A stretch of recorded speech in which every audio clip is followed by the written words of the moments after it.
Welcome to online learning centre of electric loco shed Ludhiana. यहाँ पे हम WAG9 लोकोमोटिव के डिफरेंट टॉपिक्स को वीडियो लेक्चर के थ्रू कवर करेंगे, जिसमें कि ऑक्सिलरी कन्वर्टर के बारे में पढ़ेंगे। हर एक टॉपिक की अलग से एक वीडियो अपलोड की गई है। इसी तरह से व्हीकल कंट्रोल यूनिट के बारे में, अर्थ फॉल्ट मॉनिटरिंग, WAG9 में जो अर्थ फॉल्ट रहता है उसकी मॉनिटरिंग कैसे होती है, फॉल्ट डायग्नोस्टिक के बारे में भी वीडियो बनाई गई है, ट्रैक्शन कन्वर्टर, हार्मोनिक फ़िल्टर के बारे में, brake current, battery voltage, trafo oil pressure not okay, earth fault, auxiliary circuit, TM speed and temperature sensor, pantograph का इलेक्ट्रिकल कंट्रोल सर्किट डिस्कस किया गया है, कैटनरी वोल्टेज के बारे में बताया गया है, और जो लोको में कंट्रोल कॉन्टैक्टर्स यूज़ हो रहे हैं उनके बारे में वीडियो बनाई गई है।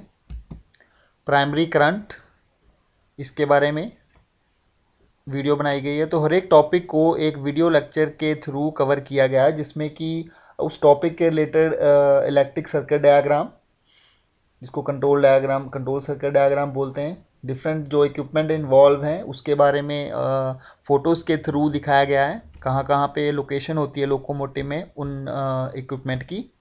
इसी तरह से इन टॉपिक्स के रिलेटेड जो ट्रबल शूटिंग होती है उसको भी वीडियो में कवर किया गया है।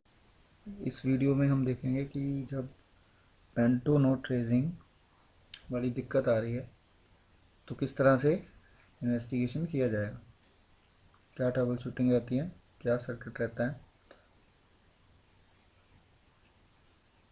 जैसे ही आप 504 लोको पे 504 सेल्फ टेस्ट करके ZPT स्विच को प्रेस करते हैं तो पेंटो उठ जाना चाहिए। लेकिन पेंटो जब नहीं उठ रहा तो क्या क्या दिक्कतें आ सकती हैं। सबसे पहले चेक करिए कि जो IG38 ब्लू कलर की है, जिसको काबा की भी बोलते हैं, क्या वो न्यूमेटिक पैनल में इंसर्ट की हुई है। ये उसकी लोकेशन है। ये जब की नहीं लगी रहती तो ये वर्टिकल पोजीशन में इसकी पोजीशन रहती है। ये वो ब्लू की है, काबा की भी बोलते हैं इसको ऐसे लगा के क्लॉकवाइज डायरेक्शन में घुमा देते हैं तो ये इस तरह से हॉरिजॉन्टल पोजीशन में, नॉर्मल पोजीशन पे ये आ जाती है। तो अगर ये की नहीं लगेगी तब भी ये जो ऑक्सिलरी कंप्रेसर है वो रिक्वायर्ड प्रेशर नहीं बनाएगी और पेंटो नहीं उठेगा। नेक्स्ट, अगर BL की ये ब्लू की जो काबा की ये लगी हुई है, अगर उसके बाद भी पेंटो नहीं उठ रहा तो चेक करिए कि ऑक्सिलरी कंप्रेसर, जिसको MCPA भी बोलते हैं, क्या वो काम कर रही है। नहीं काम कर रही तो उसकी जो MCB 48.1 SB2 पैनल में रहती है वो चेक की जाती है, कहीं वो ट्रिप तो नहीं है। तो ये वो MCPA है जो न्यूमेटिक पैनल के आगे रहती है।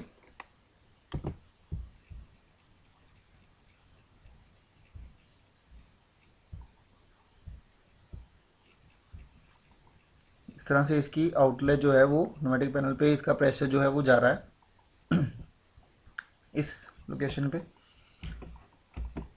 और ये इसकी MCB रहती है SB2 पैनल में, ये वाली।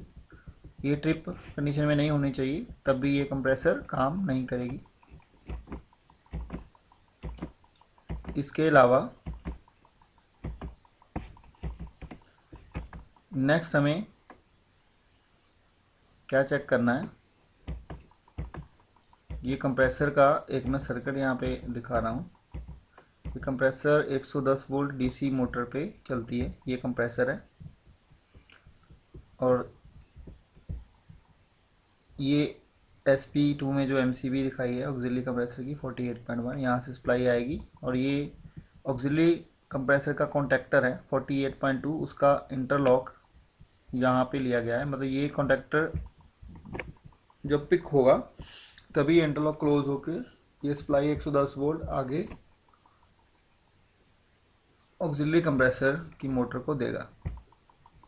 तो ये कॉन्डक्टर ऑक्सिलरी कंप्रेसर ये किस तरह से काम करता है, इसका जो फीड है इसकी कॉइल का वो एक प्रेशर स्विच से आ रहा है, जो कि ऑक्सिलरी कंप्रेसर का प्रेशर स्विच होता है 26 नंबर, जो न्यूमेटिक पैनल पे ये इस लोकेशन पे ये जो है जो ये 26 प्रेशर स्विच है ऑक्सिलरी कंप्रेसर के लिए। तो क्या होगा, अगर ये कंप्रेसर जो है ये कंप्रेसर नहीं चल रही तो हमें इस प्रेशर स्विच को भी हम चेक करते हैं न्यूमेटिक पैनल पे 26 नंबर जो प्रेशर स्विच दिखाया मैंने, इसको थोड़ा टैप करते हैं। अगर मान लीजिए ये कहीं पे स्टक होगा इसका जो इंटरलॉक, तो वो ऑपरेट हो जाएगा। तो ये जो प्रेशर स्विच का इंटरलॉक दिया गया है Q1 Q2 ये प्रेशर के साथ ओपन क्लोज होता है। लेस देन 5.2 रहेगा तो ये क्लोज कंडीशन में रहेगा, उसके बाद ये खुल जाएगा। लेस देन 5.2 के लिए ये प्रेशर कम रहता है तो ये कंप्रेसर चलनी होती है, इसलिए ये जो NC इंटरलॉक है इसका ये सप्लाई लेके आएगा। ये MCB से पीछे सप्लाई आ रही है न्यूमेटिक पैनल के थ्रू, ये फिर यहाँ पे NC रहेगा तो ये इस कॉन्टैक्टर की कॉइल को पिक सप्लाई देगा और ये कॉन्टैक्टर पिक हो जाएगा और इंटरलॉक इसका क्लोज हो जाएगा। तो ये सारे चीज़ें भी देखनी पड़ती हैं अगर ऑक्सिलरी कंप्रेसर नहीं चल रहा। नेक्स्ट, ये अगर उसके बाद प्रेशर जो ऑक्सिलरी रेजरवायर पे है वो मोर देन 5.2 kg/cm² होना चाहिए। इस गेज पे वो एक गेज लगी हुई है यहाँ पे, ये प्रेशर इसको इंश्योर किया जाता है कि अगर 5.2 से कम है तब भी पेंटो नहीं उठेगा। वो इसलिए कम है क्योंकि प्रेशर जो है बना नहीं रही ऑक्सिलरी कंप्रेसर जो है।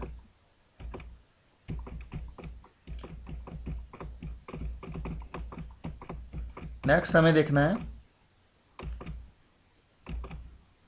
ऑक्सिलरी कंप्रेसर अगर नहीं काम कर रही तो उसको चेक करना है।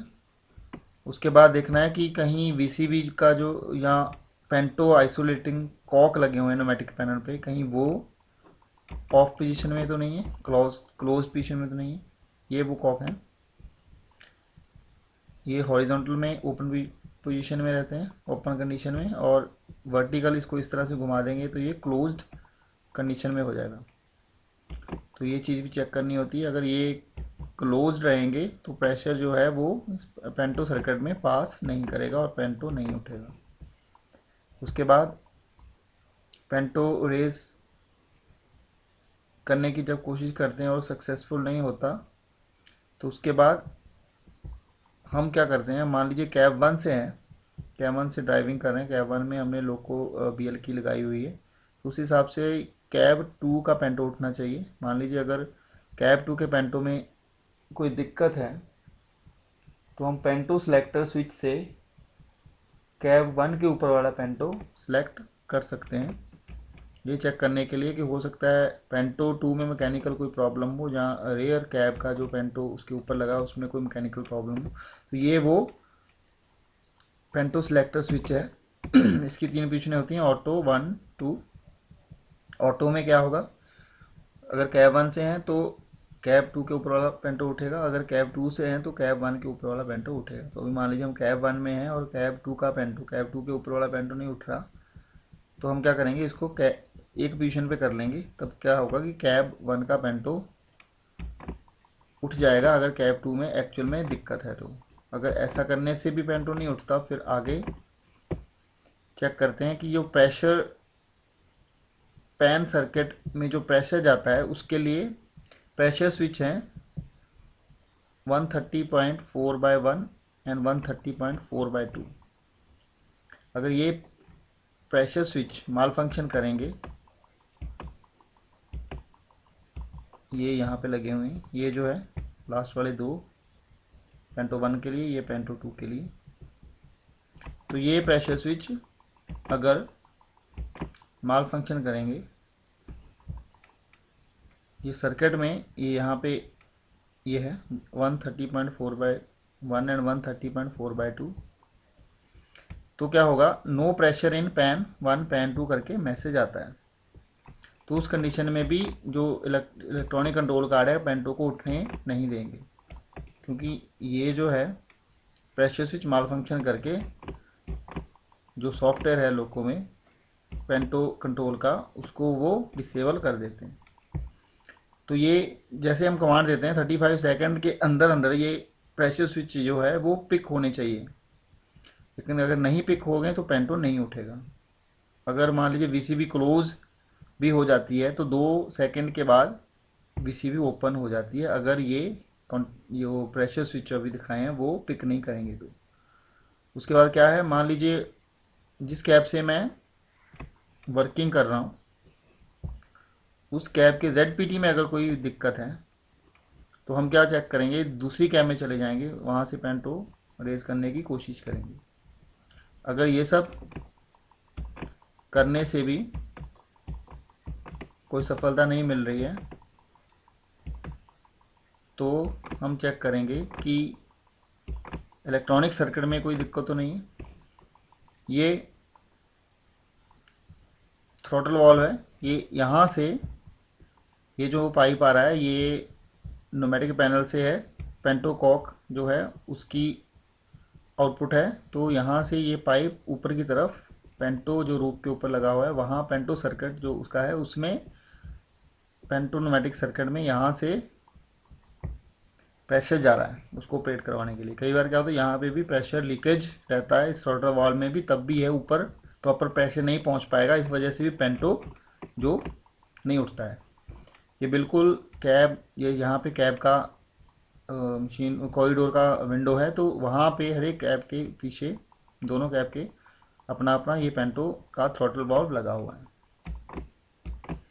तो मान लीजिए ये सब विजुअली इंस्पेक्शन करके हमें कुछ सफलता नहीं मिल रही है तो उसके बाद हम पेंटो का कंट्रोल सर्किट चेक करते हैं। ये पेंटो का कंट्रोल सर्किट है, ये 5A पेज पे है, G1 G2 जो मैनुअल है WAG9 लोको का।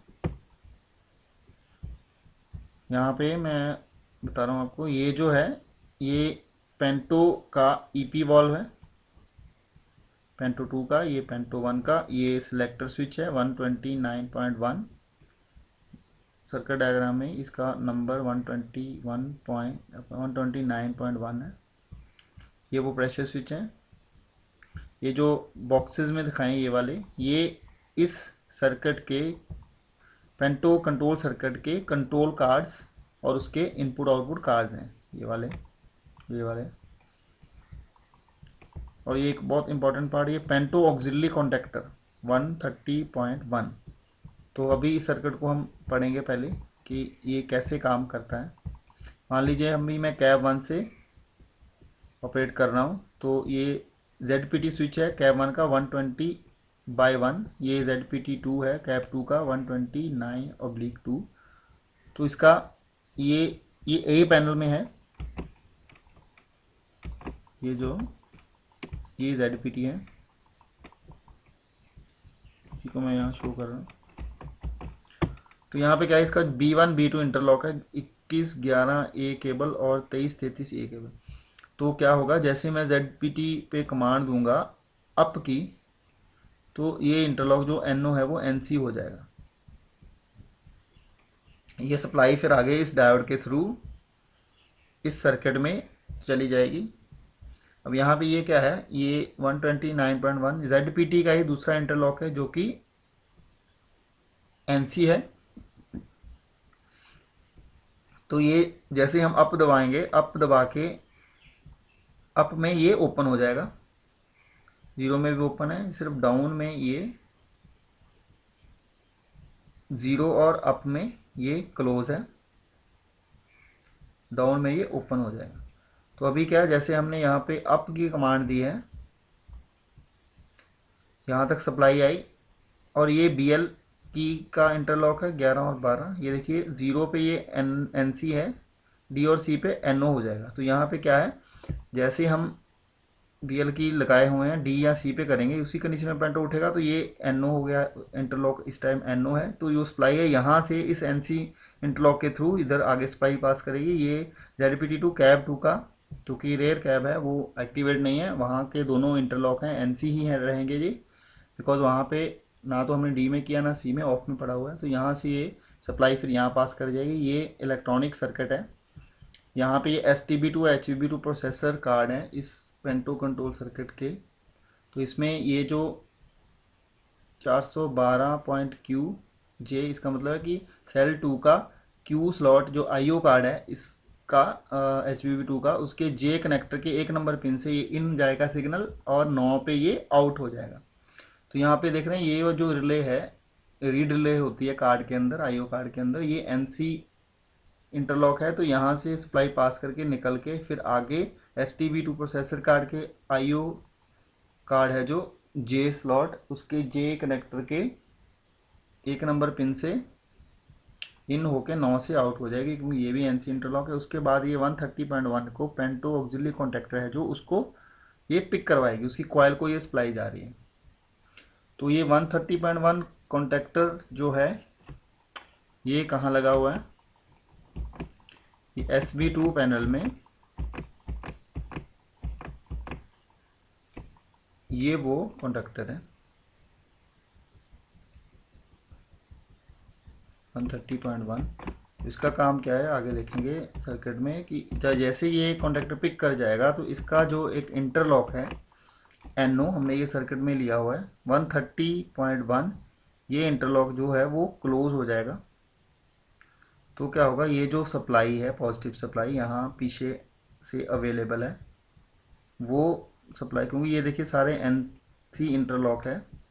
इमरजेंसी पुश बटन का है, क्योंकि ये इमरजेंसी पुश बटन नॉर्मली तो हम इसको ऑपरेट नहीं करते, जो NC इंटरलॉक के थ्रू ये जो सप्लाई है पॉजिटिव यहाँ पे अवेलेबल रहती है, यहाँ इस पोटेंशियल तक। तो जैसे ये इंटरलॉक क्लोज होगा जो कॉन्टेक्टर पिक होने के बाद, तो ये इस साइड से आगे सप्लाई फिर इन कार्ड्स को दे देंगी पेंटो अप कमांड के लिए। एक चीज़ और है, जैसे ये इंटरलॉक क्लोज होगा तो ये जो ZPT स्प्रिंग ऑपरेटर स्विच है, तो इसको जैसे हम एक पल्स देते हैं अप कमांड के लिए, इसको दबा के नहीं रखते, एक बार पल्स जाएगी उसके बाद ये जो सर्किट है ये इस कॉन्टेक्टर को होल्ड करा के रखता है। ये सेल्फ होल्डिंग कॉन्टेक्टर है, क्योंकि ये तो जैसे हमने अप करके इसको छोड़ दिया, ये सप्लाई तो उसके बाद नहीं आएगी। तो यहाँ से जैसे ही ये कॉन्टेक्टर पिक हो जाएगा, इसका जो इंटरलॉक इसको क्लोज करके इसको सेल्फ होल्ड करवा के रखेगा। नेक्स्ट ये अप कमांड वाले सिग्नल यहाँ 1 नंबर और 9 नंबर पे पहुँच जाएंगे HBB2 STB2 के इनपुट कार्ड्स पे। तो ये क्या करेगा, जैसे ये सिग्नल पड़ेगा 1 या 9 नंबर पिन पे, तो ये आगे सॉफ्टवेयर के हिसाब से प्रोसेसिंग करेंगे कि अब पेंटो अप की कमांड आ गई है, पेंटो को अप करना है। तो नेक्स्ट क्या होगा, ये जो पोटेंशियल यहाँ पे ऑलरेडी अवेलेबल है, जैसे ही इस कार्ड पे पेंटो अप कमांड आई, तो ये इस वाले कार्ड को सॉफ्टवेयर के हिसाब से ऑपरेट करवा देगा। तो ये जो NO इंटरलॉक है ये NC हो जाएगा और ये पेंटो की जो EP वॉल्व है उसको एनर्जाइज कर देगा। अब मान लीजिए हम कैब 1 से हैं, कैब 1 से कर रहे हैं, तो कैब 2 का पेंटो उठना चाहिए। तो उस कंडीशन में ये वाला जो सर्किट है वो काम में आएगा, ये ऑपरेट नहीं होगा, सिर्फ ये वाला ऑपरेट होगा। ये सॉफ्टवेयर में सेंसिंग है कि अगर मैंने BL की 1 से लगाई है तो यही वाला कार्ड जो है वो काम करेगा। तो क्या होगा, यहाँ से सर्किट कंप्लीट हो गई, ये EP वॉल्व नंबर 2 पेंटो 2 के EP वॉल्व को ये ऑपरेट करवा देगा, एक्टिवेट करवा देगा। तो ये EP वॉल्व कहाँ पे है, ये EP वॉल्व है, ये पेंटो 1 का, ये पेंटो 2 का। इसको उसके बाद पेंटो उठ जाएगा। इसी तरह से अगर कैब 2 से हैं तो ये वाला सर्किट काम में आएगा और इस तरह से ये EP वॉल्व पेंटो 1 EP वॉल्व को ऑपरेट करवा के पेंटो को रेस कर देगा। अब ये जो सर्किट अभी बताया ये तो ड्राइविंग मोड का सर्किट था कि जब हम ड्राइविंग मोड में पेंटो को उठाते हैं तब ये सर्किट काम में आता है। नेक्स्ट कूलिंग मोड में ही पेंटो उठता है, तो कूलिंग मोड में भी ये देखिए ये तो अप कमांड ऐसी रहेगी, यहाँ पे ये कूलिंग मोड में ये वाला जो सर्किट है वो कॉमन है, बिकॉज वहाँ पे 130.1 को तो पिक होना ही है, क्योंकि ये तो मेन कॉन्डक्टर है पेंटो का। तो यहाँ पे और ये जो सर्किट है वो भी ऐसे ही रहेगा। बेशक कूलिंग में जो सेल है VCU अपना ऑफ रहता है, लेकिन यहाँ पे NC इंटरलॉक लिया हुआ है तो यहाँ इसके ऑफ ऑन से कोई फ़र्क नहीं पड़ेगा। ये सप्लाई यहाँ पे पास करके ये कंडक्टर को पिक करवा देगी। इसी तरह से होल्डिंग भी इसी कर सर्किट के थ्रू होगी। अब फ़र्क कहाँ है कि ये कूलिंग में ये वाले कमांड जो हैं पेंटो अप वाले, ये कार्ड पे नहीं आएंगे क्योंकि कार्ड तो ऑफ है। तो क्या होगा कि ये जो पोटेंशियल है ये वाला, ये अवेलेबल है। ये कैब, अगर कैब 1 एक्टिवेट है तो इस पोटेंशियल पे पोटेंशियल अवेलेबल है। अगर कैब 2 है तो 2111 जो बी के ये है यहाँ पे पोटेंशियल रहता है। तो कूलिंग में क्या, मान लीजिए कैब 1 में है तो ये जो इंटरलॉक है ये तो क्लोज हो जाएगा 130.1 के पिक होने के बाद, और ये जो इंटरलॉक है ये भी NC रहेगा क्योंकि ये कंट्रोल इलेक्ट्रॉनिक ऑन रिले का NC इंटरलॉक है। क्योंकि कूलिंग में ये कॉन्टेक्टर तो काम नहीं करेगा, इसका NC इंटरलॉक फिर आगे सप्लाई पास करा के आगे ये सर्किट फिर से वैसे ही कॉमन है। तो ये कूलिंग मोड में पेंटो इस तरह से उठेगा। इसी तरह से जब कैब 2 में है तो ये वाला पोटेंशियल यहाँ रहेगा, ये इंटरलॉक भले ही क्लोज हो जाएगा लेकिन यहाँ पे सप्लाई नहीं अवेलेबल क्योंकि हम कैब 2 से वर्क कर रहे हैं। तो ये कैब 2 के बाद ये वाला सर्किट आके पेंटो को अप करवा देगा। तो ये कूलिंग में इस तरह से पेंटो उठेगा। उसमें ये वाली कमांड जो है यहाँ पे ये काम नहीं करेगा क्योंकि मेरी कमांड ही नहीं आएगी, और ये जो सर्किट ये जो है ये भी ऑफ है कूलिंग मोड में। तो और नेक्स्ट इसमें ये जो वो प्रेशर स्विच है, कभी कभी क्या लोगों में आता है कि नो प्रेशर इन पैन 1 और पैन 2, तो ये वो कार्ड हैं जो इस मैसेज को जनरेट करवाते हैं। तो ये कैसे जनरेट करवाते हैं, मान लीजिए कि जो प्रेशर स्विच है दोनों पेंटो के, उसमें वो कोई माल फंक्शन कर रहा है या प्रेशर वो सेंस नहीं कर रहा है, ठीक है, ग्रेटर देन 5.2 का, तो फिर वो क्या होगा कि ये pan no pressure in pan 1 pan 2 generate कर देगा। ये एक्चुअली प्रेशर स्विच वहाँ लगे हुए हैं जो ऊपर मेरे पेंटो सर्किट में ऊपर रूफ में जो प्रेशर जा रहा है उस प्रेशर को ये सेंस कर रहे हैं। अगर वो प्रेशर कहीं पे लीकेज है उस सर्किट में, जैसे थ्रोटल वॉल दिखाया था, अगर थ्रोटल वॉल में लीकेज हो जाती है इस वॉल में, तब भी ये प्रेशर जो है ये कम हो जाएगा और ये प्रेशर स्विच उसको सेंस नहीं कर पाएगा और no pressure in pan 1 pan 2 करके मैसेज जनरेट हो जाते हैं। तो इस तरह से ये पेंटो कंट्रोल सर्किट था। अब इसकी ट्रबल शूटिंग के लिए क्या करना है, जैसे मान लीजिए कि पेंटो नहीं उठ रहा तो कंट्रोल सर्किट में क्या क्या चेक करना है, ये यहाँ से शुरू करेंगे ZPT से।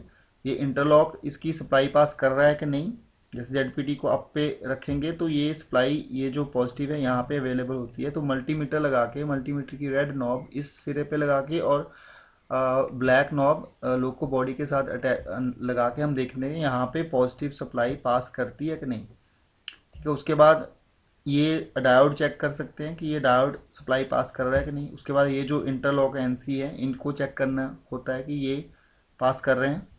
उसके बाद ये जो कार्ड आते हैं दोनों, ये कार्ड भी डिफेक्टिव हो सकते हैं बिकॉज ये NC इंटरलॉक अगर NO हो जाएगा परमानेंट किसी वजह से कार्ड के डिफेक्टिव होने से, तो ये जो है ये सर्किट भी डिसेबल हो जाएगा और 130.1 कॉन्डक्टर पिक नहीं करेगा। कभी कभी क्या होता है ये 130.1 कॉन्टैक्टर है ये स्टक ऑफ भी हो जाता है, तो इस वजह से भी ये सर्किट जो फिर कंप्लीट नहीं ये पिक नहीं करेगा और आगे ये इंटरलॉक पास करके इसको होल्ड नहीं करवाएगा। अब मान लीजिए मेरा कॉन्टैक्टर एक बार लग के क्लोज होके फिर खुल रहा है, तो इसका मतलब इसकी जो होल्डिंग है सेल्फ होल्डिंग वो दिक्कत कर रही है। तो उस केस में ये वाला डायोड जो 123/8 ये SB पैनल में लगा हुआ है, ये डायोड गड़बड़ हो सकता है। ये वो ब्लॉकिंग डायोड्स हैं जिसकी बात कर रहा हूँ, 123/8।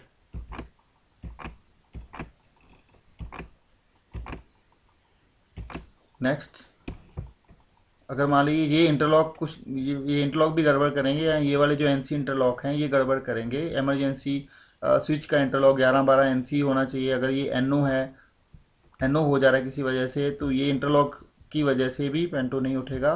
पेंटो अप कमांड यहाँ पे मान लीजिए जो कार्ड है वो L स्लॉट, सेल 2 का L स्लॉट और सेल 2 का Q स्लॉट, अगर ये ख़राब हो जाएंगे कार्ड इस वजह से भी ये पेंटो अप कमांड इसको सेंस नहीं करेगी और ये पेंटो उठने नहीं देगी। नेक्स्ट, अगर ये वाला कार्ड प्रॉब्लमेटिक हो जाएगा तब भी ये पेंटो उठने नहीं देगा। और इसमें ये जो 230 पॉइंट बी, 260 पॉइंट बी और 260 पॉइंट डी, ये न्यूमेटिक पैनल पे ब्रेक इलेक्ट्रॉनिक के कपलर्स हैं, जो इस साइड ये जो लगे हुए हैं यहाँ पे दिख रहे हैं। अगर ये कपलर्स लूज रहेंगे तब भी ये सर्किट जो है वो ब्रेक हो सकता है और पेंटो उठने में गड़बड़ हो सकता है। नेक्स्ट, अगर ये पेंटो सेलेक्टर स्विच के इंटरलॉक्स अगर माल फंक्शन करेंगे तब भी ये पेंटो सर्किट जो है वो कंप्लीट नहीं हो पाएगा। तो यहाँ पे भी हम मल्टीमीटर की मदद से इंटरलॉक की कंटिन्यूटी या सप्लाई पासिंग चेक कर सकते हैं। उसके बाद ये पेंटो के ईपी वॉल जो हैं वो भी कभी कभी डिफेक्टिव हो सकते हैं। इसकी जो ईपी वॉल की कॉयल होती है वो ओपन या शॉर्ट हो सकती है। तो अगर ऐसी कंडीशन है तो हम ये जो ईपी वॉल की कॉयल्स हैं इनको इंटरचेंज करके भी देख सकते हैं, अगर पेंटो सिर्फ एक सिंगल पेंटो में प्रॉब्लम आ रही है तो।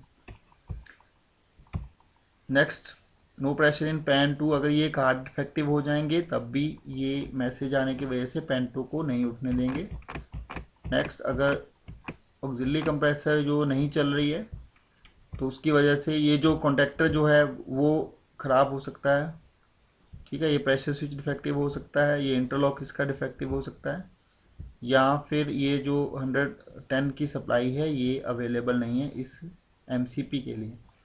तो ये जो था ये पेंटो नॉट रेजिंग वाला ट्रबल शूटिंग का वीडियो था जो अभी हमने देखा।